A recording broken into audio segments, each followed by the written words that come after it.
mají kilo. Výborně, takže člověk se tady může cítit opravdu jako doma, nejenom tady se svým zkoušanem. Jmenuji se Tomáš Mrňávek, své akademické tituly si nechám říct potom ke skleničce a moc děkuji za pozvání sem na křest, nebo budeme tomu říkat požehnání této knížky. Když jsem se dneska přátelům zmiňoval, že jdu světit kuchařku, tak si říkali, ten Pujol už má zase novou panu hospodyni. Musím vás ujistit, nemám vůbec žádnou. Takže možná tady to bude taková prvnička, která si vychází. Ano, když se řekne člověk, tak víme, že je složen z části velice tělesné a z části duchovní. A někdy se taky říká, že přirozeno předpokládá, nebo nadpřirozeno předpokládá přirozeno, to znamená, že člověk, aby mohl hloubat a vládat o věcech nadpozemských, na stvořených duchovních, tak potřebuje k tomu být velice dobře, nebo pokud možno co nejlépe disponovat. Takže věřím tomu, že i tady ta příručka nebo kuchařka prostředu na Podkarpatském si jistě k tomu prospějí. Takže aby jsme se taky dobře uměli, doufám, že tady moji skvělušané, teda ženy, které umí velice dobře vařit, taky kvůli tomu tak hezky vypadám. Takže spokojení a tak dále, že jsme všech stran a ovšem.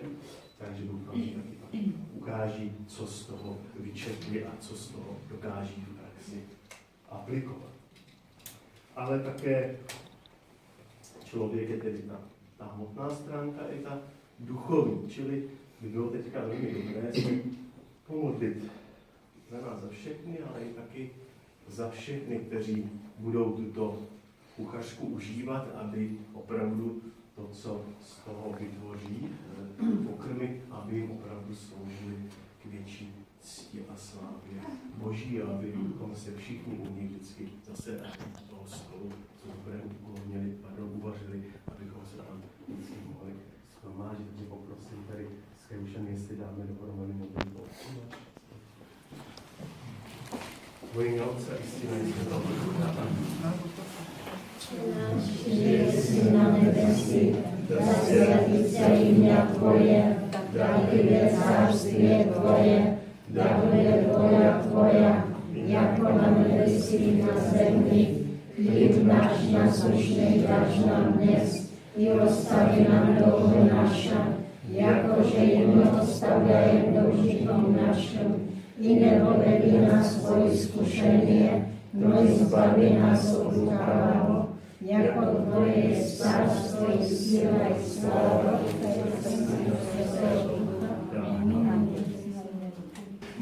Bohu dane čísta, napadalo do něj i zjavora lístia. Napadalo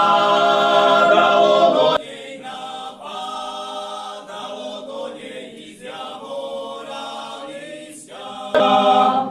I zjavora lístia, i zhoron verce.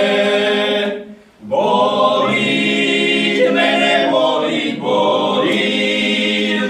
bolí za milenkem srdce. Bolí mene, bolí za milenkem srdce. Srdce, moje srdce, z kamíňa toho, čom sám nerozpukneš, o žalu veľkoho. Čom sám nerozpukneš, o žalu veľkoho.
lety koleso štuhočovi, kolesočka bude z javora, a perinka bude z paťola, a čepčečok z harmabu, bude Janičkovi na hlavu.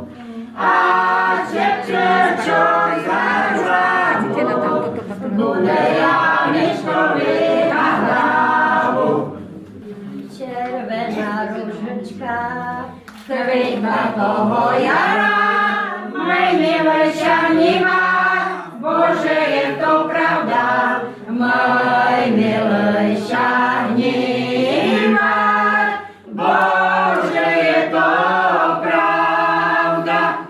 Keď sa podívam, môžeš sa nivati, budeš to môj milej, za mnou banovati, budeš to môj milej, za mnou banovati. A ešte neskončil konec toho ročku, môj milej mi prišiel večerku obločku, môj milej mi prišiel večerku obločku. Otvorže mi milá, otvorže mi dveri, nesu svoje srdce a dám ho len doby. Nesu svoje srdce a dám ho len doby. Ej, počornili hory, ej, od džďa drevnoho, ej, odpáves mi odpáv od srdenka môjho, ej, odpáves mi odpáv od srdenka môjho, ej, ne za to mi odpáv, ej, žem ťa neľúbila, ej, len za to mi odpáv, že ťa nevidela.